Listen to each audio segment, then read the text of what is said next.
तो hello everyone, कैसे हैं आप सब लोग। आई होप आप सब लोग बहुत ही अच्छे होंगे और आपकी तैयारी जोरों शोरों से चल रही होगी। जी हाँ, आपका एग्जाम जो है वो सितंबर अटेम्प्ट है। आपके लिए ही खास ये वीडियो मैं लेकर आया हूं। कैपिटल गेन में बहुत ही ज्यादा कंफ्यूजन हो रही है। ठीक है, बच्चों का मैसेजेस आ रहा है, सर थोड़ा सा कंफ्यूजन ये हो रहा है कि कब इंडेक्सेशन आएगा, कब इंडेक्सेशन नहीं लगाना है, रेट क्या लगेगी, रेट कौन सा होगा, रेट कौन सा नहीं होगा, कैसे डिसाइड करें सर, हमें कुछ पता नहीं लग पा रहा है। ठीक है क्या? तो कोई एक कंप्लीट वीडियो और एक कंप्लीट चीज आप हमें दे दीजिए कि ये पता लग जाए ये एसेट होगा तो ये ट्रीटमेंट होगी, ये एसेट होगा तो ये ट्रीटमेंट होगी। ठीक है, तो मैंने एसेट वाइज सब कुछ जो है वो इस वीडियो में आपके दे दिया है। बड़ी ही छोटी वीडियो होने वाली है क्योंकि आपका सितंबर अटेम्प्ट आने वाला है। आई नो आपके पास टाइम ज्यादा है नहीं, तो इसको फटाफट आप लोग देख लो, ओनली कॉन्सेप्ट देख लो। कॉन्सेप्ट के बाद में हर एक कॉन्सेप्ट पे एक छोटा सा क्वेश्चन और एग्जाम्पल करवाऊंगा। अगर आपको कॉन्सेप्ट से हो जाता है तो वेल एंड गुड, आप कॉन्सेप्ट देख लेना। ठीक है, लेकिन अगर आप कहते हो कि सर उस पर कोई क्वेश्चन भी होना चाहिए, तो मैं एक आधा क्वेश्चन आपको लेके दिखा रहा हूं। सिर्फ यहां पर हमारा मकसद है कॉम्प्यूटेशन ऑफ कैपिटल गेन कि इंडेक्सेशन आएगा या नहीं रहेगा, किस रेट से आएगा, कितना, क्योंकि आपको पता है 23 जुलाई 2024 के बाद इंडेक्सेशन हटा दिया गया है। ठीक है, लेकिन उसमें भी कुछ केसेस हैं कि जैसे इंडिविजुअल, अगर मैं बोलूं इमूवेबल प्रॉपर्टी के केस में सर उसमें तो इंडेक्सेशन लग रहा है, तो उसमें इंडेक्सेशन लग रहा है तो कंफ्यूजन हो रहा है कि कभी लगाएं या ना लगाएं, क्या है। सारी चीजें इस वाली वीडियो में आपके दे दिया, तो स्किप करने की जरूरत मत करना। ठीक है क्या? और सीधा स्किप मत करना, इसको एक बार ना लगा के देख लो बेटा, देख लो, बहुत काम आएगा, क्लैरिटी आपके पीक पे रहेगी। और जो ये नोट्स हैं इसको आप जो है वो लिख भी सकते हो, इसको लिख लेना तो आपके लिए बेहतर हो जाएगा। और एक दिन पहले आप इसको एक बार देख के चले जाओगे तो आपका कंपटीशन ऑफ कैपिटल गेन जो है वो अच्छे से निकल जाएगा। सिर्फ बाकी की प्रोविजन रह जाएंगे कि किसमें हम लोग फेयर मार्केट वैल्यू क्या होगी, ठीक है, फुल वैल्यू ऑफ कंसीडरेशन क्या होगा, यही तो पढ़ रहे हैं बाकियों में। वैसे तो कंप्यूटेशन ऑफ कैपिटल गेन निकालना हमारा मकसद है, लेकिन हम लोग पढ़ते हैं कंपटीशन के लिए हम full value of consideration minus फिर कॉस्ट ऑफ एक्विजिशन। तो हम लोग जो प्रोविजन में पढ़ रहे हैं वो कॉस्ट ऑफ एक्विजिशन क्या लेंगे, इस केस में कॉस्ट ऑफ एक्विजिशन क्या होगा, इस केस में अच्छा राइट शेयर होंगे तो कॉस्ट ऑफ एक्विजिशन क्या होगा, राइट शेयर को रीअनाउंस कर दिया तो कॉस्ट ऑफ, वो सब तो आपने पढ़ा है। बट मेरा मेन मकसद है कि अगर कोई क्वेश्चन आ जा रहा है तो सर सबसे पहले तो आपके दिमाग में यह आना चाहिए कि इंडेक्सेशन के साथ हम लोग कंपटीशन के लिए क्या क्या चीजें हमको निकालनी है, तब तो आप निकाल पाओगे ना। ठीक है, तो ज्यादा टाइम वेस्ट नहीं करेंगे, हम लोग इस चीजों को शुरू करेंगे। ठीक है क्या? चलिए मैं सीधा आ जाता हूं इस पर्टिकुलर चार्ट पे। देखो ये 5 पेजेस का चार्ट है, बड़ा ही छोटा चार्ट है। 5 से 10 मिनट में ये कॉन्सेप्ट मैं आपके पूरे कर दूंगा। ठीक है, 5 से 10 मिनट। तो चलिए बेटा शुरू करते हैं हम लोग। यहां पर किसकी बात कर रहे हैं हम लोग, देखो। तो मैं यहां पर क्या कह रहा हूं आपको, मैं यहां पर कह रहा हूं कि देखो कैपिटल गेन का इंडेक्सेशन वाला जो पोर्शन है, किसकी बात की मैंने बेटा आपसे, कैपिटल गेन इंडेक्सेशन। ठीक है ना? तो capital gain indexation concept clarity. Indexation के साथ मैं यहां पे रेट के बारे में भी डिस्कस करने वाला हूं बेटा, रेट के बारे में भी डिस्कस करूंगा। और रेट के साथ साथ मैं यहां पे डिस्कस करूंगा कि भैया कौन से टाइप ऑफ एसेट्स हैं जिसके साथ आप लोग इंडेक्सेशन देंगे या नहीं देंगे। तो पहली बात तो बच्चा ये समझना है आपको, जो हमारा अमेंडमेंट आया था, इसमें अमेंडमेंट में क्या बोला गया है कि भाई ट्रांसफर ऑन और आफ्टर 23/7 यानी जुलाई 2024 के बाद अगर कोई भी ट्रांजैक्शन कर रहे हो, आप कोई भी सेल कर रहे हो, कोई भी ट्रांसफर कर रहे हो कैपिटल एसेट का, आपको कैपिटल गेन का बेनिफिट, सॉरी इंडेक्सेशन का बेनिफिट हटा दिया गया है। तो यानी कि सबसे पहले तो आपको डेट देखना है कि कब बेच रहे हो आप। ठीक है क्या? फिर आप एसेट देखना क्या बेच रहे हो क्या नहीं बेच रहे हो, वो आप आगे में हम सिनेरियो में बताएंगे। सबसे पहले डेट देख लेना। डेट में क्या है कि अगर कोई इंडेक्स, अगर वो 23 ऑन और आफ्टर यानी कि 23 जुलाई को अगर बेचा जा रहा है या 23 जुलाई के बाद बेचा जा रहा है, ठीक है क्या, 23 जुलाई के बाद बेचा जा रहा है, तो इंडेक्सेशन आपको नहीं लगाना है वहां पर। ठीक है क्या? क्लियर है बात? लेकिन ओनली एक केस है जहां पर इंडेक्सेशन के टैक्सेशन रेट में टैक्स आप जो पे करोगे वहां पर आपको टैक्स में ऑप्शन मिला है। कंप्यूटेशन के लिए नहीं, टैक्स के लिए आपको क्या मिला है, आपको ऑप्शन मिला हुआ है। देखो इधर, only for individual and HUF. अगर कोई इंडिविजुअल, देखो अगर मैं बोल रहा हूं कि मेरे पास एक प्रॉपर्टी थी, मैंने जो ट्रांसफर किया है वो ट्रांसफर किया है 23/7/2024 को ही मैंने ट्रांसफर किया, और ये मेरे पास जो थी वो इमूवेबल प्रॉपर्टी थी, मैं इंडिविजुअल हूं। तो इमूवेबल प्रॉपर्टी के केस में मेरे को ऑप्शन दिया जा रहा है। देखो रिस्टोरेशन इंडेक्सेशन का नहीं हुआ है for the calculation of capital gain, लेकिन हमें जो टैक्स रेट के बारे में था ना, देखो हाउ हल्ला कर रहे थे सारे के सारे लोग, पार्लियामेंट में बड़ा झगड़ा हो गया था कि भैया इंडेक्सेशन हटा दिया तो क्या करेंगे, भैया इंडेक्सेशन हटा दिया तो आपने इंडेक्सेशन का बेनिफिट कैसे टैक्स में मिल रहा था, कि भाई टैक्स कैसे पे कर रहे हैं, तो हम क्या बोलेंगे यहाँ पर, अगर कोई इंडिविजुअल है एचयूएफ है in case of immovable property के केस में, और वो परचेज किया है आपने 23 जुलाई 2024 के बाद, 23 जुलाई 2024 से पहले सॉरी 23 जुलाई 2024 से पहले आपने परचेज किया और 23 जुलाई 2024 के बाद बेचा है आपने, तो ऑप्शन आपको दे रहे हैं कि भैया आप ना एक काम करो, हाय हल्ला जो आपने किया था, हाय तौबा मचाई थी, तो आप काम कर लो, आप कैपिटल गेन की कैलकुलेशन तो वैसे ही करो और आप नए रेट के हिसाब से क्या करो, टैक्स निकालो, और एक और कैलकुलेशन आप साइड वाइज करो जो कि आपका 20% के हिसाब से निकाला जाएगा, जो which is old tax. Old tax था, अभी कितना लग रहा है सर, एलटीसीजी अगर हो रहा है आपका तो 12.5% लग रहा है, यस और नो, तो 12.5% से आप विदाउट टैक्सेशन विदाउट इंडेक्सेशन निकाल लो, और फिर साइड वाइज आप निकाल लो कि विद इंडेक्सेशन के साथ मैं 20% के साथ क्या मेरे को टैक्स बन रहा है। दोनों में से जो भी ऑप्शन है आप उसके साथ पेमेंट कर सकते हो, तो ऑप्शन टू पे विद इंडेक्सेशन यहां पर मिला हुआ है, ठीक है। क्या आगे क्या बोल रहे हैं देखो, आफ्टर यानी कि अच्छा ट्रांसफर बिफोर, अगर इससे पहले ट्रांसफर करते हो तो क्या होगा सर, इंडेक्सेशन का बेनिफिट सभी पर अवेलेबल होगा जैसा पहले था, और इसके साथ साथ सर रेट भी कौन सी लगेगी, रेट भी ओल्ड वाली लगेगी आपको, रेट भी कौन सी लगेगी सर ओल्ड वाली रेट लगने वाली है आपको, ठीक है क्या।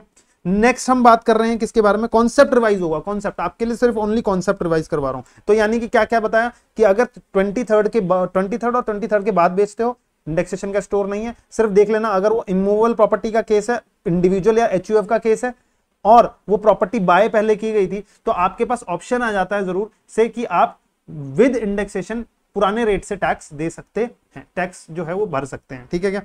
अच्छा, लॉन्ग टर्म कैपिटल एसेट्स की ट्रीटमेंट देखेंगे कि अच्छा, तो लॉन्ग टर्म कैपिटल एसेट्स का मतलब क्या चीज हो गया सर, जब इंडेक्सेशन हुआ था तो लॉन्ग टर्म कैपिटल एसेट्स पे ही तो लगता है इंडेक्सेशन, तो इंडेक्सेशन कैसे लगेंगे। सबसे पहले मैं बात करता हूं, कैटेगराइजेशन दो चीज में किया मैंने, इमूवेबल प्रॉपर्टी और मूवेबल प्रॉपर्टी, ठीक है क्या। मूवेबल प्रॉपर्टी का में क्या क्या चीज आ गई sir, gold, jewellery, painting, sculpture, archaeological collection और any other work of art. आपको पता है ये सारी चीजें क्या होती हैं, आपकी कैपिटल एसेट में काउंट होती है, इसको अगर ट्रांसफर करोगे तो आपको कैपिटल गेन लग जाएगा, एंड ये these all things are movable property. दूसरा अगर मैं बात कर रहा हूं सिक्योरिटीज, शेयर्स एंड सिक्योरिटीज भी मूवेबल की कैटेगरी में मैंने ले लिया है, शेयर्स एंड सिक्योरिटीज भी मूवेबल होता है, तो शेयर्स एंड सिक्योरिटी के केस में क्या होगा। और लैंड एंड बिल्डिंग मैंने अलग से ले लिया। देखो लैंड एंड बिल्डिंग अगर capital long term capital assets है तो क्या ट्रीटमेंट होगी, और अगर गोल्ड ज्वेलरी वगैरह है तो क्या ट्रीटमेंट होगी, वो लॉन्ग टर्म कैपिटल एसेट है हमारा। तो लॉन्ग टर्म कैपिटल एसेट्स कब बनता है कब नहीं बनता ये आपको मैं बाद में बता दूंगा, और ऑलरेडी आपने अब तक पढ़ चुके होंगे, ठीक है ना, अब तक आपने पढ़ चुके होंगे कि अगर 23 तारीख के बाद अगर बेच रहे हैं कुछ भी, तो सिर्फ दो ही चीज हैं, या तो 1 साल या तो 2 साल वाला सिनेरियो है। 23 साल मतलब 23 तारीख के बाद अगर बेच रहे हो, क्या बोला मैंने, 23 तारीख के अगर बाद बेच रहे हो, तो मैंने क्या बोला, 23 तारीख के बाद बेच रहे हैं, तो हमारा 2 साल और 1 साल और 2 साल का ही क्राइटेरिया है लॉन्ग टर्म और शॉर्ट टर्म देखने के लिए, ठीक है क्या। कौन कौन सी एसेट्स थी sir, listed shares and securities, ठीक है क्या। फिर उसके बाद क्या था sir equity, listed shares and securities, equity oriented mutual fund, business, और अच्छा और यूटीआई की जो यूनिट्स हैं, और सर यूटीआई की यूनिट, ट्रस्ट ऑफ इंडिया की यूनिट्स, और सर जीरो कूपन बॉन्ड। इन चार केसेस में तो भैया क्या लग रहा है हमारा, 1 साल देखा जाएगा, 1 साल से नीचे है तो शॉर्ट टर्म कैपिटल एसेट, 1 साल के बाद है तो लॉन्ग टर्म कैपिटल एसेट, ठीक है क्या। इसके बाद अगर कोई भी अदर एसेट्स बेच रहे हो, कब बेच रहे हो सर, 23 तारीख को बेच रहे हो तो लॉन्ग टर्म मान लिया गया, चाहे मूवेबल हो, चाहे मूवेबल हो, चाहे अनलिस्टेड शेयर सिक्योरिटीज है, वो सारी चीजें आपको पता है। लेकिन इससे पहले बेचा तो 3 कैटेगरी आती थी, 3 कैटेगरी में इमूवेबल प्रॉपर्टी और अनलिस्टेड शेयर में 2 साल है, बाकी के चीजों में जैसे गोल्ड, ज्वेलरी, पेंटिंग, सारा कुछ जो है वो आपका 3 साल वाला क्राइटेरिया रखा गया है। तो कैपिटल गेन का कैपिटल एसेट्स है या नहीं है, तो इसमें तो आपको बड़ी अच्छे से क्लैरिटी हो गई होगी, आगे भी मैं बता दूंगा, बट यहां पर हम डिस्कस करेंगे कि सर कैलकुलेशन कैसे करना। तो दूसरा क्या कैलकुलेशन बता रहा हूं मैं कि सिक्योरिटी के केस में शेयर्स अगर बेचा है, long term share capital shares बेचा, तो क्या इंडेक्सेशन का बेनिफिट मिलेगा या नहीं मिलेगा। हमारा क्वेश्चन ये है, हम इसको सॉल्व कैसे करेंगे कि हमने शेयर्स बेच दिए, 3 साल हो गए थे, मतलब अच्छा शेयर्स के केस में अगर लिस्टेड शेयर तो 1 साल से ज्यादा हो गया, और अगर अनलिस्टेड शेयर है तो सर 2 साल से ज्यादा हो गया। 23 तारीख के बाद बेचा तो क्या होगा, 23 तारीख से पहले बेचा तो क्या होगा, बात समझ में आ रहा है। शॉर्ट टर्म कैपिटल गेन होगा तो क्या होगा, लॉन्ग टर्म कैपिटल गेन होगा तो क्या होगा, सारे सिनेरियो मैंने रख रखे हैं आगे। डिबेंचर एंड बॉन्ड्स ये अलग मैंने ले लिया, डिबेंचर एंड बॉन्ड्स यानी कि अगर ये लॉन्ग टर्म कैपिटल एसेट्स है तो इस पे तो ध्यान रखना कि भैया डिबेंचर एंड बॉन्ड्स पे कभी भी, एक सेक्शन में कवर होता था, डिबेंचर एंड बॉन्ड्स पे तो कभी भी हम लोग इंडेक्सेशन की बात करके ही नहीं चलेंगे, बाकियों पे करेंगे, बट कब करेंगे वो भी देखेंगे।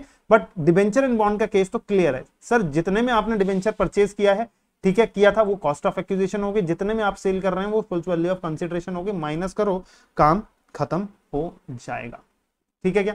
चलिए नेक्स्ट हम बात करते हैं। यहां पर सबसे पहला मैंने क्या कैटेगराइजेशन लिया था कि gold, jewellery, painting, sculpture, archaeological collection और any other work of art के बारे में बात कर रहे हैं। ठीक है क्या? अगर वो लॉन्ग टर्म कैपिटल एसेट्स है तो क्या बनेगा सर? आपका बनेगा लॉन्ग टर्म कैपिटल गेन। अगर लॉन्ग टर्म कैपिटल एसेट है, gold long term capital assets है, यानी कि अगर लॉन्ग टर्म कैपिटल एसेट्स है, अब वो बात की बात है, आप लॉन्ग टर्म कैसे निकालेंगे? 23 तारीख के बाद बेचा है तो आप सिनेरियो देख लेना, 23 तारीख से पहले बेचा है तो आप सिनेरियो, 23 तारीख के अगर बाद बेचा है तो सर 3 साल देखने पड़ेंगे, सॉरी 2 साल देखने पड़ेंगे, और अगर आप 23 से पहले बेचते हो तो आपको 3 साल देखने पड़ेंगे। ठीक है क्या? 3 साल आपको देखने पड़ेंगे। तो अब अगर मान लो आपने, आपके लिए वो क्या बन गया, capital, long term capital asset था, उसको बेचा तो आपको क्या लगेगा? लॉन्ग टर्म कैपिटल गेन लगेगा। तो ध्यान रखना बच्चों कि benefit of indexation is available if it is sold before. अगर गोल्ड बेच रहे हो, सिल्वर बेच रहे हो, कोई भी आर्कियोलॉजिकल कलेक्शन, कोई भी क्वेश्चन आ गया गोल्ड ज्वेलरी का, आप सीधा देखना कि अगर आपने बिफोर बेचा है, बिफोर बेचा है कौन सा, अगर वो लॉन्ग टर्म कैपिटल एसेट्स है, ये देखो शॉर्ट टर्म कैपिटल एसेट्स के चक्कर में, अगर मान लो ये शॉर्ट टर्म कैपिटल एसेट्स है और उसको बेचा तो वो तो आपको पता ही है कि शॉर्ट टर्म कैपिटल गेन निकलता है उस पे, तो वो तो नॉर्मली हमने इंडेक्सेशन का तो कोई कंफ्यूजन ही नहीं है वहां पर। वहां पर क्या हो जाएगा? Full value of consideration, cost of acquisition, cost of improvement, ये सब माइनस करने के बाद आपका क्या आ गया? यहाँ पे शॉर्ट टर्म कैपिटल गेन निकला, और ये ऑलवेज टैक्सेबल होगा किस पे? स्लैब रेट पे। ये तो नॉर्मल निकलता है ना, ये तो क्या निकलता है? नॉर्मल, नॉर्मल स्लैब रेट पे टैक्स हो जाएगा। हम बात ही नहीं कर रहे इसकी, ये तो सर आपको क्लियर है कि शॉर्ट टर्म का अगर होता ही तो आप क्या कर दोगे? आपको इस तरीके से इंडेक्सेशन के बिना ये काम करना है। ठीक है क्या? और यहां से सेलिंग एक्सपेंस और माइनस कर देना। ठीक है क्या? अच्छा, मैं क्या बोल रहा था कि अगर ये है तो आपको सिंपल, ज्वेलरी के केस में jewellery, drawing, painting, sculpture, archaeological collection, sir अगर 23 तारीख से पहले बेचा है तो इंडेक्सेशन का बेनिफिट लगा देना। और अगर वो लॉन्ग टर्म कैपिटल एसेट है तो, ठीक है क्या, तो 112 होता है। तो यहां पर क्या चीज आ जाएगा? Full value of consideration, index cost of acquisition, ठीक है, और इंडेक्स कॉस्ट ऑफ इंप्रूवमेंट आएगा, माइनस कर देंगे। और ये जो है ये टैक्स रेट क्या हो जाएगा? क्योंकि उससे पहले है, याद रहेगा आपको, टैक्स रेट जो है 23 तारीख से, अगर 23 जुलाई, मैं 23 तारीख बार बार बोलूंगा तो आपको ध्यान में रखना है 23 जुलाई 2024। ठीक है क्या? तो 23 तारीख से अगर पहले बेच रहे हो तो आपने क्या बोल रहे कि 20% का उस पर टैक्स लग जाएगा। अगर सोल्ड किया ऑन और आफ्टर तो सर उसके बाद क्या करेंगे? तो भैया इंडेक्सेशन का बेनिफिट इस पर नहीं मिलेगा, क्योंकि आपको पता है कि इंडेक्सेशन का बेनिफिट रिमूव कर दिया गया है, और सिर्फ क्या इमूवेबल प्रॉपर्टी के केस में ही उसके टैक्स निकालने के लिए आपको ऑप्शन दिया गया है, अदरवाइज वो नहीं है। देखो लॉन्ग टर्म कैपिटल गेन 112 आ गया है, नो इंडेक्सेशन, कोई भी इंडेक्सेशन की जरूरत नहीं है, और आपका रेट भी क्या हो जाएगा? कम हो जाएगा। यानी कि अगर आप बाद में बेचते हो तो इंडेक्सेशन नहीं लगेगा, और इंडेक्सेशन नहीं लगेगा तो कम रेट से आप टैक्स दोगे। सर पहले बेचते हैं तो इंडेक्सेशन का बेनिफिट मिल जाएगा, रेट आपका बढ़ जाएगा। ठीक है क्या? तो गवर्नमेंट की साजिश भी यही थी, अगर इंडेक्सेशन का जहां जहां बेनिफिट आपको मिल रहा है आपको ज्यादा रेट से टैक्स देना, जहां जहां आपको इंडेक्सेशन का बेनिफिट नहीं मिल रहा है आप वहां पे कम रेट से टैक्स दे देना। ठीक है क्या? चलिए सर, ये जो ज्वेलरी, ड्राइंग, पेंटिंग का, स्कल्पचर का, ये सारा कुछ क्लियर हो गया आपको? ठीक है ना? ये आई होप आपको पूरा हो गया सही से। देखो ये शेयर कर दो बेटा, ठीक है, लाइक कर दो अगर समझ में आ रहा है तो। बहुत अच्छी चीज बता रहा हूं मैं, एक ही बार में मैंने सारी चीजें ले ली, सारे एसेट्स, कोई सा भी केस आया भैया इस चार्ट पे रख देना, आपका सॉल्व हो जाएगा वो। ठीक है क्या? नेक्स्ट हम बात कर रहे हैं शेयर्स की। अब शेयर्स में बच्चों को कंफ्यूजन होता है कि सर शेयर्स में क्या करेंगे, क्या इंडेक्सेशन, कब इंडेक्सेशन का बेनिफिट देना है, कब नहीं देना। पहली बात तो ये याद रखो कि ट्रांसफर ऑन और आफ्टर होता है, तो इंडेक्सेशन ऑन और आफ्टर है तो इंडेक्सेशन का बेनिफिट ऑन और आफ्टर नहीं, बिफोर है। हाँ, ऑन और आफ्टर की जगह आपको लिखना है यहां पर बिफोर, ये उल्टा लिख दिया गया है, ये है बिफोर। अगर मैं बात कर रहा हूं बिफोर बेच रहे हो तो इंडेक्सेशन का बेनिफिट आपको है, अदरवाइज इंडेक्सेशन का बेनिफिट आपको नहीं है। अगर आपने शेयर्स बेचे हैं किसमें 23 तारीख के बाद, आपने अगर शेयर्स बेचे हैं 23 तारीख के बाद तो बेटा आपको इंडेक्सेशन का बेनिफिट नहीं है। सिंपल दिमाग में एक डाल दो, 23 तारीख के बाद अगर कोई भी एसेट बेचते हो, ओनली इमूवेबल प्रॉपर्टी के केस में आप इंडेक्सेशन के लिए आप सेपरेट कैलकुलेशन करके उसका टैक्स निकाल सकते हो, ऑप्शन है। अदरवाइज किसी भी एसेट को अगर 23 तारीख के बाद बेच रहे हो इंडेक्सेशन नहीं है। ठीक है क्या? लॉन्ग टर्म कैपिटल एसेट्स और ये आ गया शॉर्ट टर्म कैपिटल। ये दोनों अटेम्प्ट के लिए है आपके, सितंबर अटेम्प्ट और जो भी आपका जनवरी के लिए प्रिपेयर कर रहा है और वो ये वीडियो देख रहा है तो जनवरी के लिए भी, और आपने कैपिटल गेन खत्म कर लेना चाहिए। कैपिटल गेन अगर आपने खत्म कर रखा है तो आपको ये समझ में आएगी वीडियो, ठीक है क्या। नेक्स्ट स्पेसिफाइड एसेट है और अदर एसेट्स की बात कर रहे हैं। क्या बोल रहे हैं अपन, स्पेसिफाइड एसेट्स, और यहां पर क्या चीज बोल दी हमने, अदर एसेट्स। क्या किसकी बात की हमने, शेयर्स की बात कर रहे हैं। अब शेयर्स में हम लोग बात कर रहे हैं कि लॉन्ग टर्म कैपिटल है, शॉर्ट टर्म के बारे में बात नहीं कर रहा हूं, क्योंकि अगर वो शॉर्ट टर्म कैपिटल एसेट्स होगी तो भी क्या होगा और लॉन्ग टर्म होगी तो क्या होगा। शॉर्ट टर्म अब वो कैसे होगा, क्या होगा, मैं ऑलरेडी बता चुका हूं, आपको चार्ट में पता लग चुका है। अगर एसेट आपका शॉर्ट टर्म लॉन्ग टर्म बनता है तो आप दो कैटेगरी में देखना कि क्या बेच रहे हो, क्या आप स्पेसिफाइड एसेट्स बेच रहे हो, लिस्टेड इक्विटी शेयर बेच रहे हो, इक्विटी ओरिएंटेड म्यूचुअल फंड बेच रहे हो, या फिर आपने बिजनेस ट्रस्ट की यूनिट बेची है एंड उसके साथ आपने एसटीटी पे किया होना चाहिए। और in case of equity share में आपने सेल एंड परचेज दोनों के वक्त आपने क्या किया होना चाहिए, एसटीटी पे होना चाहिए। तो जो आपका कैपिटल गेन निकलता है it will be taxable under the head long term capital gain 112A बनता है, आपको पता है 112A। अब जैसे ही ये ए बन गया है, ए तो बनेगा ही बनेगा, ठीक है ना। अब ये लॉन्ग टर्म कैपिटल एसेट्स है, इनमें से किसी को बेच दोगे तो आपका लॉन्ग टर्म कैपिटल एसेट बनेगा 112A के अंडर में बचेगा। अब आपको ये सोचना सर यहां पर क्या इंडेक्सेशन का बेनिफिट हमको मिलता है नहीं मिलता। पहली बात दिमाग में डाल लो, यहां पर अगर 112A होता है तो इसमें कभी भी हम लोग इंडेक्सेशन के बारे में बात नहीं करेंगे, नो इंडेक्सेशन। कभी भी 112A के केस में इंडेक्सेशन नहीं मिलता है, दिमाग में ठूस लो, दिमाग में डाल लो, ठीक है क्या। आप कहीं यहां पर इंडेक्सेशन का बेनिफिट दे रहे हो।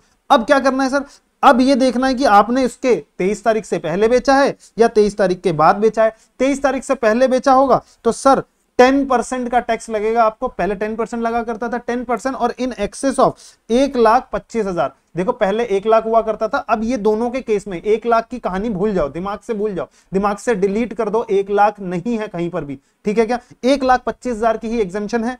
1,25,000 से अगर ज्यादा टैक्स है, मतलब ज्यादा की इनकम है, तो आपको 10% से टैक्स देना है उस पर। और अगर आपका जो इनकम है वो 1,25,000 के बाहर है तो मतलब अभी भी यहां पर भी छूट है, मतलब 23 तारीख के बाद अगर आप क्या दे रहे हो, ट्रांसफर कर रहे हो तो टैक्स रेट कितना हो जाएगा, 12.5% लगेगा। और सिर्फ यहां पर क्या डिफरेंस है, 12.5% और 10%। समझ में आया कि नहीं आया। 12.5% समय, मान लो कि एक इक्विटी शेयर आपने बेच दिया था, ठीक है क्या, वो भी लिस्टेड था, आपने प्रॉपर्टी आपने परचेज के वक्त और सेल के वक्त दोनों के वक्त आपने क्या दिया हुआ, एसटीटी पे किया हुआ। सर एक लॉन्ग टर्म कैपिटल एसेट था तो वो LTCG 11A बने, मतलब 112A बनेगा, और उससे 23 तारीख से पहले बेचा है तो सर 10% का टैक्स देंगे 125 को छोड़ के, और सर उसके बाद बेचा है तो सर 12.5% का टैक्स दे देंगे। सर क्या इंडेक्सेशन में लगेगा नहीं लगेगा, ना बच्चे ना, यहां पर इंडेक्सेशन की कभी भी हम लोग बातें नहीं करेंगे। लेकिन यहां पर एक ऑप्शन हमको मिलता था, ध्यान में आ रहा है कि नहीं आ रहा, कॉस्ट ऑफ एक्विजिशन वाला पोर्शन है, ये ध्यान में रख लेना। ये जो cost of acquisition higher and both में से लोअर वाला जो चीज था, ये सिर्फ और सिर्फ 112A के लिए है और किसी के लिए भी नहीं है। देखो फुल वैल्यू ऑफ कंसिडरेशन मान लो जो मैंने बेचा है वो 3 लाख रुपए का बेचा है, सेलिंग एक्सपेंसेस इसमें से 50,000 का आ गया, तो 50,000 मैंने माइनस कर दिया तो कितना बच गया सर 2.5 लाख रुपए आ गया। तो मान लो कि मैंने अब यहां पर कॉस्ट ऑफ एक्विजिशन का बताना है, तो कॉस्ट ऑफ एक्विजिशन मान लो कि मैंने इसको खरीदा था, मान लो कभी भी 2017 में खरीदा था, 18 में खरीदा था, जितने का भी मैंने खरीदा था उसको, तो मैं कह रहा हूं कि यहां पर अच्छा, लेकिन अगर आपने इसको खरीदा होगा 2001 से पहले खरीदा होगा, आपको पता है ना 2001 से पहले खरीदोगे तो भाई जो एफएमबी होगी 2001 की वो आपको यहां पर लिखनी है, ठीक है क्या। तो मान के चलते हैं कि यहां पर जो है वो मैंने 2 लाख, मतलब मैंने 1 लाख रुपए का क्या खरीदा था, शेयर्स खरीदा था, ठीक है क्या, लिस्टेड शेयर जो था 1 लाख रुपए का खरीदा था। अब वो कह रहा है कि इसमें से एक्चुअल कॉस्ट इतने की थी, लोअर ऑफ एफएमबी ऑन 31 जनवरी 2018, ये वाला चीज आपको दिया ही होगा, जब भी ये बन रहा होगा तो ये आपको 31/1/2018 आपको दिया ही होगा, ठीक है। यहां पर इंडेक्शन कुछ का बेनिफिट नहीं मिलेगा, क्योंकि हमारा यहां पर क्या चीज हुआ था ना, फैब में हमारे पास क्या आता है, फर्स्ट फैब में यहां पर हमारा नया बजट पास हो गया था, ठीक है क्या, तो वहां पर कहानी थोड़ी सी चेंज हो गई थी, तो इसीलिए इन्होंने कहा कि भाई 31/1/2018 की हमने एफएमबी लेनी है, और एक्चुअल में जो फुल वैल्यू ऑफ कंसिडरेशन मान के चलो इतने तारीख को जो उसकी कॉस्ट थी, मान लो 17-18 मैंने खरीदा था, ठीक है क्या, मान लो 1 अप्रैल 2016 में खरीदा था मैंने, तो ये तो मैंने कितने खरीदा था, 1 लाख आ गया। अब ये इसकी जो कॉस्ट हो गई थी वो 1,20,000 हो गई थी, ठीक है क्या, और 1,20,000 के बाद मैं यहां पर कह रहा हूं कि एक्चुअल में फेयर मार्केट वैल्यू कितना है, full value of consideration 3 lakh. तो दोनों में से कम कौन सा है सर, 1,20,000, और दोनों में से 1,20,000 और 1 लाख में से ज्यादा कौन सा है सर, 1,20,000। तो यहां पर क्या आ जाएगा, 1,20,000 आ जाएगा, और हम लोग यहाँ पर टैक्स पे कर देंगे, ठीक है क्या। तो यहाँ पर बता दो 2.5 लाख में से अगर आप 1,20,000 को माइनस कर देते हो तो कितना बचता है सर, 1 2 3 और ये 0 आ जाएगा अपना, और 5 में से 2 गया तो यहाँ सर यहाँ पर 3 बचता है, और यहाँ पर आ जाएगा 2 में से 1 गया तो ये बचता है। तो 1,30,000 रुपए का आपका long term capital gain 112A बनता है सर। अगर आपने इसको ट्रांसफर किया 23 तारीख से पहले तो आप क्या करोगे, 1,30,000 रुपए माइनस करेंगे इसमें से, सबसे पहले 1,25,000 रुपए, टैक्स कितना आएगा सर, 1,25,000, 5,000 में 5,000 पर सीधा सीधा 10% लगा देंगे, पहले किया तो बिफोर किया तो 10% का, ना बेटा, अनएग्जॉस्टेड बेनिफिट जो 3 लाख रुपए का मिलता था वो आप एडजस्ट कर दोगे तो 5,000 वहां से एडजस्ट हो जाएंगे, याद आ रहा होगा, तो 5,000 एडजस्ट हो जाएंगे तो आपकी इनकम जो है वो नील बची, मैं मान के चल रहा हूं, इसके अलावा कोई इनकम नहीं, नील बची, और 10% का टैक्स लग जाएगा। अगर ये होता हमारा, ठीक है क्या, अभी ये मैं कैलकुलेशन में बताऊंगा, ये कॉन्सेप्ट में नहीं बता रहा हूं, अभी मैं आगे कैलकुलेशन करूंगा तो आपको वहां पर वो बता दूंगा, ठीक है। जिसको भी जल्दी है, जिसको आता है ये वाला क्वेश्चन, वो आप यहां से सिर्फ कॉन्सेप्ट देखो और आपको ये क्लैरिटी हो जाएगी। तो सिंपल केस में शेयर्स का केस जैसे ही आता है तो आप देख लो, लॉन्ग टर्म कैपिटल एसेट्स होगा तो ही हम लोग इंडेक्सेशन की बात करेंगे, अदरवाइज इंडेक्सेशन की बात नहीं करेंगे। लॉन्ग टर्म कैपिटल एसेट्स में भी 2 चीजें हो गई, आपका स्पेसिफाइड एसेट्स और non specified assets, other assets की बात कर रहे हैं, यानी कि अगर मैं अनलिस्टेड शेयर्स हो गए, ठीक है, डिवेंचर, अगर मैं बात कर रहा हूँ शेयर्स एंड सिक्योरिटीज हो गया, यूनिट्स हो गया, वो सारी चीजें अलग हो गई, ठीक है क्या। और या फिर हमने एसटीटी पे नहीं किया है, कोई भी केस हो, यानी इक्विटी शेयर भी बेचा है बट एसटीटी पे नहीं किया है, इक्विटी ओरिएंटेड म्यूचुअल फंड बेचा बट एसटीटी पे नहीं किया, तो ये जो यहां पर तो एसटीटी पेड करने वाले लोग हैं, यहां पर क्या चीज आ जाएगा, स्पेसिफाइड एसेट्स सोल्ड किया है, यहां पर क्या चीज आ गया, and specified assets is sold and no STT is paid, या फिर अदर, अच्छा शेयर्स के केस में यही स्पेसिफाइड एसेट्स की बात कर रहे हैं कि स्पेसिफाइड एसेट्स सोल्ड कर दिया, एंड अदर एसेट जो इसको छोड़कर जो अनलिस्टेड शेयर्स वगैरह आ गए उसके केस में क्या होगा, अनलिस्टेड शेयर्स वगैरह का केस में क्या होगा सर, उसको बेचोगे तो 112 आएगा, और 112 अगर आपने 23 तारीख से पहले बेच दिया तो उस पर आपको पता था 20% का टैक्स लग रहा था, ठीक है क्या, 112 पे, और लेकिन अब टैक्स रेट बराबर करने के लिए क्या बोल दिया उन्होंने, 12.5% ही कर दिया, कह रहे हैं कि भाई अगर 23 तारीख के बाद बेच रहे हो तो 12.5% का टैक्स दोगे, और इससे पहले कर रहे तो आपको 20% का टैक्स देना पड़ेगा। लेकिन अब एक बात बताओ, चाहे यहां पर कर रहे हो, देखो अगर यहां पर किया है, इसके बाद किया है आपने, कब टैक्स की बात कर रहा हूं मैं, इसके बाद किया है आपने, तो नो इंडेक्सेशन नहीं लगाना है आपको, शेयर्स के केसेस में भी इंडेक्सेशन नहीं आएगा अगर 23 तारीख के बाद होता है,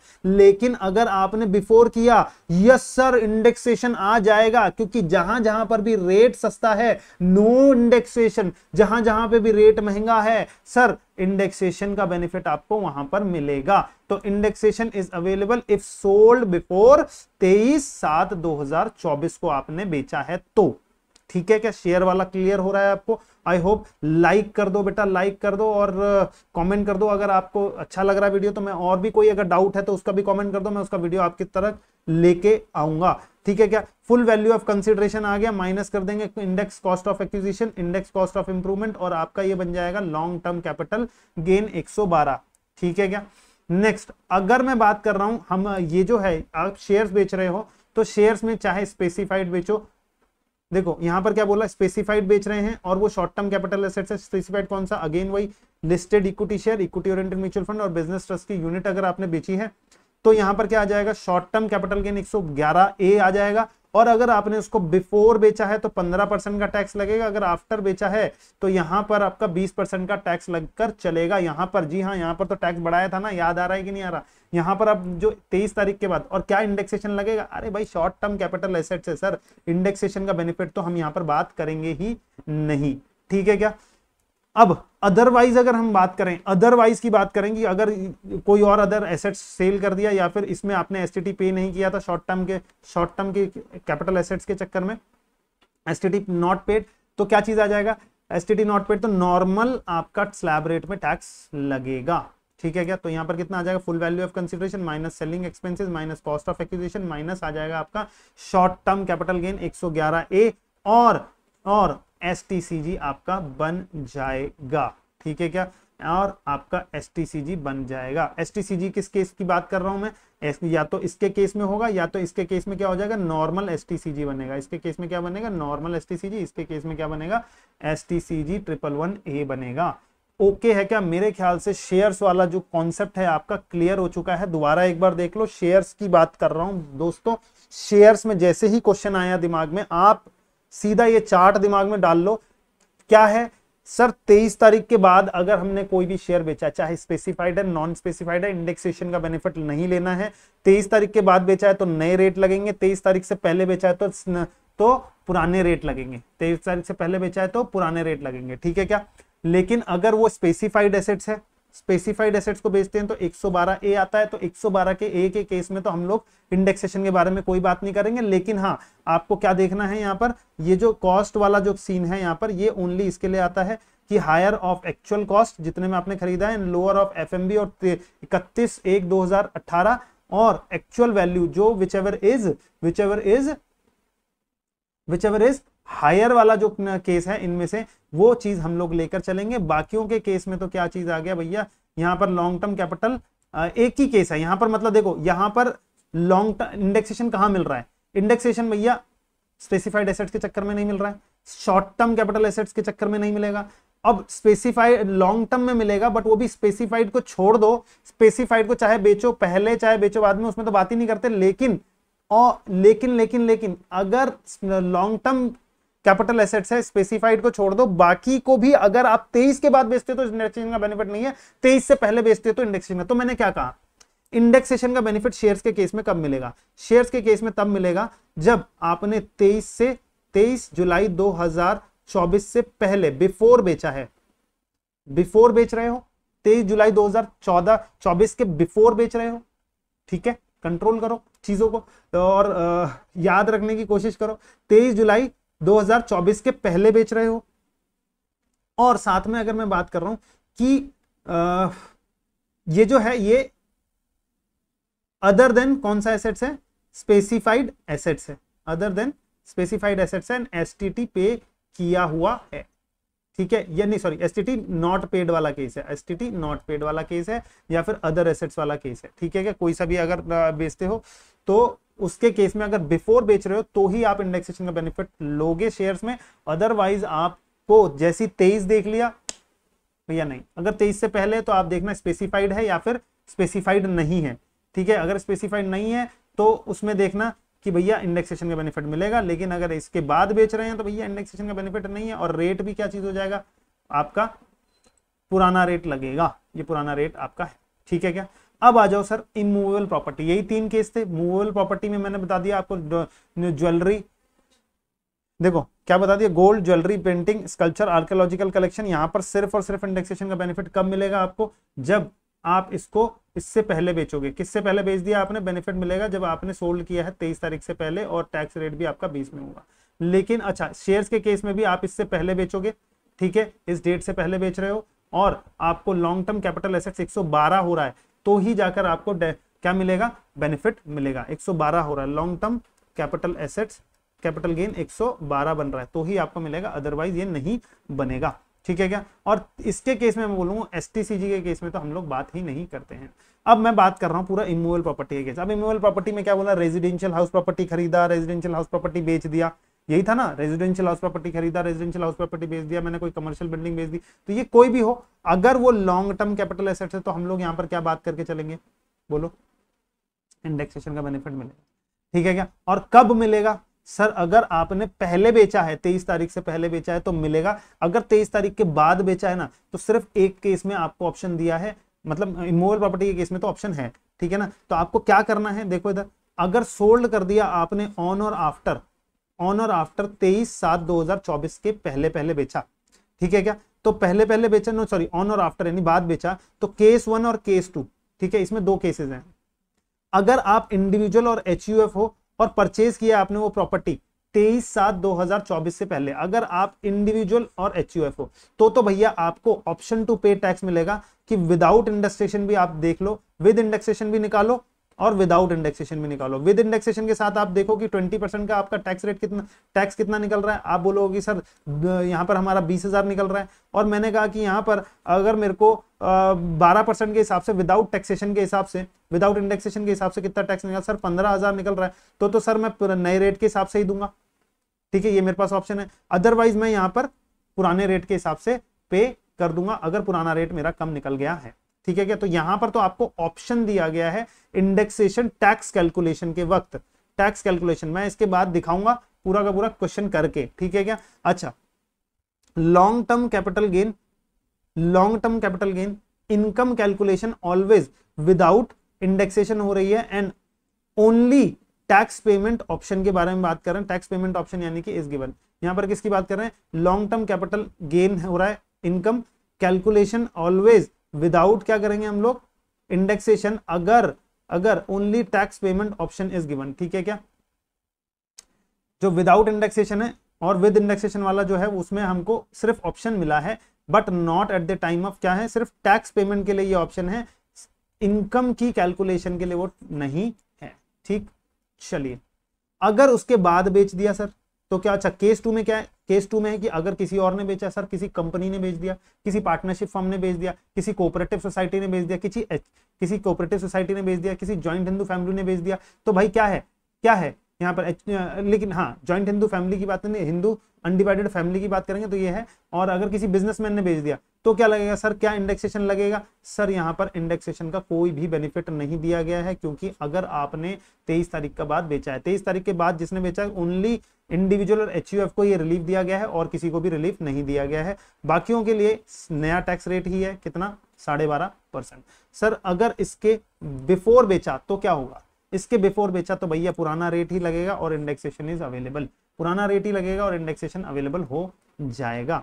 ठीक है क्या, और अगर sir short term capital asset बेचा है तो भैया नॉर्मल रेट से टैक्स लगेगा आपको, क्योंकि वो 112 होता है only, sorry short term capital gain होता है नॉर्मल वाला। ठीक है, और यहाँ पर कितना आ जाएगा, यहाँ पर कि स्लैब रेट की बात करते हैं तो स्लैब रेट कितना आ जाएगा, फुल वैल्यू ऑफ कंसिडरेशन और कॉस्ट ऑफ एक्विजिशन, फिर उसके बाद cost of improvement, selling expense और माइनस कर दो, इसमें से हमारा निकल जाएगा क्या कि भाई शॉर्ट टर्म कैपिटल गेन हमारा निकल जाएगा। ठीक है क्या, इंडेक्सेशन का मामला यहां तक खत्म हो गया है। अब यहां पर मैंने चार्ट दे दिया है, एक बार देखना जरा सा। अगर आप किसी भी एसेट को बेचते हो कब, यानी कि जो 112 की बात कर रहे हैं, 112 के को अगर कोई भी एसेट बेचकर आपसे 112 हुआ है, जो अभी मैंने देखा था ना 112, स्पेसिफाइड एसेट्स को छोड़ दोगे तो 112 बन जाएगा। ठीक है, ओनली ये किसके केस में होता है, ओनली स्पेसिफाइड एसेट्स, वो भी एसटीटी पेड वाले केस में। ठीक है क्या, उसको छोड़ दोगे, बाकी केस में 112 हो रहा है। तो अगर आपने पहले बेचा है तो 20% का टैक्स लगेगा, उसके बाद बेचा है तो आपने, और आपने एलटीसीजी 112 बेच रहे हो, उससे पहले बेच रहे हो तो 10% का टैक्स। ठीक है, तो यानी अगर यही चीज आप बाद में करते हो तो देखो बाद में रेट सेम कर दिए हैं, दोनों के रेट क्या हैं, 23 तारीख और या 23 तारीख के बाद बेच रहे हो तो रेट क्या है, 12.5%, 12.5% लॉन्ग टर्म का के ऊपर लगाया गया है। और एसटीसीजी जो है वो 15% है, और यहाँ पर कितना है 20%। और यहाँ पर अगर मैं बात कर रहा हूँ एसटीसीजी भैया, वो तो स्लैब रेट पे ही टैक्स होती है।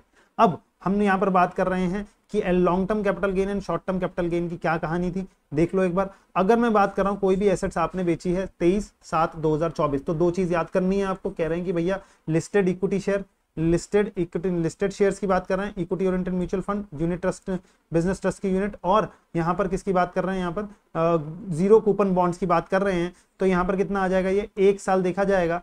और अदरवाइज बाकी जितने भी एसेट्स हैं, अनलिस्टेड शेयर्स और ये लैंड एंड बिल्डिंग, इसके केस में तो पहले भी दो साल था और अभी भी 2 साल ही है। इसके केस में पहले भी 1 साल था, अभी भी 1 साल है। लेकिन चेंज कहां पे हुआ है सर, अदर एसेट्स को किस कैटेगरी में डाल दिया उठा के, नए वाले में कह रहे हैं 2 साल ही देखेंगे, उसके बाद नहीं देखेंगे। अदर एसेट्स में क्या क्या चाहिए sir, jewellery, drawing, painting, archaeological collection, any other work of art वगैरह, ये सारी चीजें क्या चीज आ गई यहाँ पर आ जाएंगी।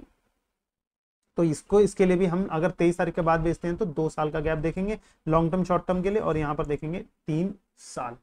ओके क्या, आई होप यहां तक आके आपका इंडेक्सेशन एंड रेट्स का क्लैरिफिकेशन आपको मिल गया होगा। ठीक है क्या, तो ज्यादा से ज्यादा इस वीडियो को शेयर कर दो बेटा, और हिट कर दो लाइक बटन, कमेंट में लिख दो अगर आपको कोई और चीज चाहिए, कोई और दुविधा है इस पे। नहीं तो बच्चों, अगर आपको ये वाले नोट्स चाहिए तो मैंने टेलीग्राम पे डाल दूंगा, आप जाके इसको टेलीग्राम पे से ले सकते हैं। टेलीग्राम चैनल को भी ज्वाइन कर लेना और टेलीग्राम से ले लेना, मैं नीचे लिंक लगा दूंगा टेलीग्राम का, ठीक है, जहां पर मैं ये डाल रहा हूँ। और दूसरा, अगर इस पे क्वेश्चन भी चाहिए होंगे तो आप कमेंट बॉक्स पे जल्दी से लिख देना कि सर क्वेश्चन करवा दो, तो मैं क्वेश्चन करवा दूंगा आपको, ठीक है क्या। इन पर अगर एक एक क्वेश्चन चाहिए आपको तो मैं वो भी करवा दूंगा, ठीक है बेटा।